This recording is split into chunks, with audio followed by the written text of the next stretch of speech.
عورت کے جذبات ہوتے ہیں، اس کا ایک اپنا زندگی میں اس کی کچھ خواہشات ہوتی ہیں. آپ کیا اس بات کو معمولی سمجھتے ہیں کہ نبی پاک صلی اللہ علیہ وسلم نماز کے لیے کھڑے ہوں رات کو تو حضور حضرت عائشہ صدیقہ سے فرمائیں کہ اگر تو کہے تو میں نماز پڑھ لوں، اس لیے کہ وقت تیرا ہے. میرے بھائی، کسی کے مزاج کا جب آپ تو بوجھ بننے کی کیا ضرورت ہے؟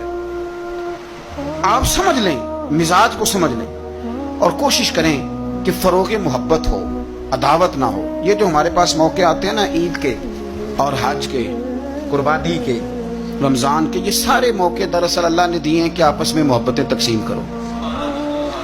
اور یاد رکھنا، محبتیں بانٹنے سے بڑھ جاتی ہیں، یہ تقسیم کرنے سے بڑھتی ہیں، یہ زیادہ ہوتی ہیں. ہم محبت نہیں بانٹتے، ہم مفادات کو دیکھتے ہیں.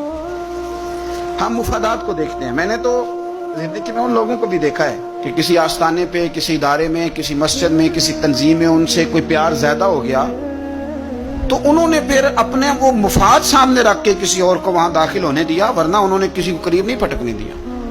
کہیں ایسا نہ ہو جائے کہ وہ جو ہمارا نمبر ہے وہ پیچھے نہ چلا جائے. ہم لوگوں نے فروغ محبت نہیں کیا.